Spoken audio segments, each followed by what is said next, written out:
বাংলাদেশের ক্রিকেটে নতুন এক অধ্যায়ের সূচনা হয়েছে। টাইগারদের সাবেক অধিনায়ক হাবিবুল বাশার সুমনকে প্রধান নির্বাচক করে গঠন করা হয়েছে 4 সদস্যের নতুন নির্বাচক প্যানেল। তার সঙ্গে থাকছেন হাসিবুল হোসেন শান্ত, নাঈম ইসলাম ও নাদিব চৌধুরী। নতুন এই প্যানেলের মেয়াদ ধরা হয়েছে 2027 সালের ক্রিকেট বিশ্বকাপ পর্যন্ত। আর সেই লক্ষ্যকে সামনে রেখে শুরু হচ্ছে তাদের পথ চলা। দেশের ক্রিকেটের সামনেই ব্যস্ত সূচি আর বিশ্বকাপের প্রস্তুতি। সব মিলিয়ে চ্যালেঞ্জ বড় হলেও কাজ শুরু করতে মুখিয়ে আছেন প্রধান নির্বাচক হাবিবুল বাশার সুমন।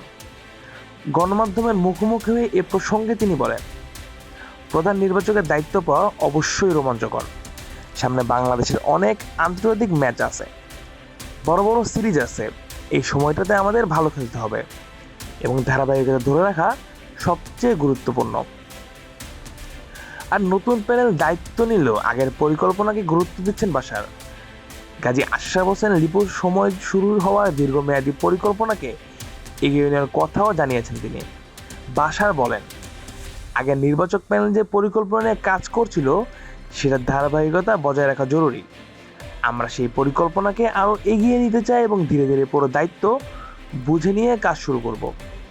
লিপু ভাইয়ের সঙ্গেও আমার কথা হয়েছে। অন্যদিকে নিজের প্যানেল নিয়ে আশাবাদী বাশার। বাবা, এত এনার্জি কই পাও?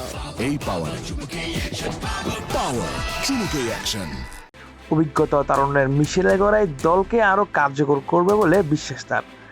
বাশারের ভাষায়, আমাদের দলে অভিজ্ঞতার পাশাপাশি তরুণদের ভালো সমন্বয় আছে। ঘরোয়া ক্রিকেটে যারা দীর্ঘদিন খেলেছে তাদের অভিজ্ঞতা আমাদের জন্য গুরুত্বপূর্ণ হবে। জাতীয় দলের বাইরে যারা পারফর্ম করছে তাদেরও আমরা ভালোভাবে পর্যবেক্ষণ করতে পারবো।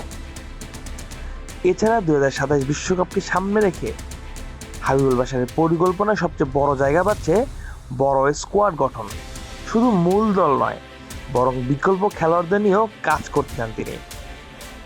বাশার বলেন, আমাদের প্রথম লক্ষ্য হচ্ছে সরাসরি বিশ্বকাপে কোয়ালিফাই করা। এজন্য পারফরমেন্সের ধারাবাহিকতা দরকার। আমি মনে করি 15 জনের বাইরের একটি বড় গ্রুপ নিয়ে কাজ করা জরুরি। এতে করে প্রয়োজনের সময় সহজে বিকল্প পাওয়া যাবে। আর তরুণদের সুযোগ দেওয়ার বিষয়ে স্পষ্ট অবস্থান বাশারের। ভবিষ্যতের কথা মাথায় রেখে সময় থাকতে নতুনদের পরীক্ষা করে দেখতে চান তিনি। প্রধান নির্বাচক আরও বলেন, আমরা সবসময় জয়ের জন্য দল গড়ি, তবে ভবিষ্যৎ ভেবে এখনকার খেলোয়াড়দের সঙ্গে 2 নতুন খেলোয়াড়কে সুযোগ দেওয়া দরকার। বিশ্বকাপের আগেই কাজগুলো করে ফেললে দল আরও প্রস্তুত থাকবে। নতুন এই যাত্রার প্রথম পরীক্ষা আসছে খুব শিগগিরই। নিউজিল্যান্ড জাতীয় ক্রিকেট দলের বিপক্ষে হোম সিরিজ দিয়ে শুরু হবে নতুন নির্বাচক প্যানেলের কাজ। এই সিরিজের দল নির্বাচনই হবে তাদের পরিকল্পনার প্রথম বাস্তব প্রয়োগ, যেখানে লক্ষ্য একটাই, 2027 বিশ্বকাপের জন্য একটি শক্তিশালী ও প্রস্তুত বাংলাদেশ দল গড়ে তোলা। Mujahidul Islam Zahid, on field.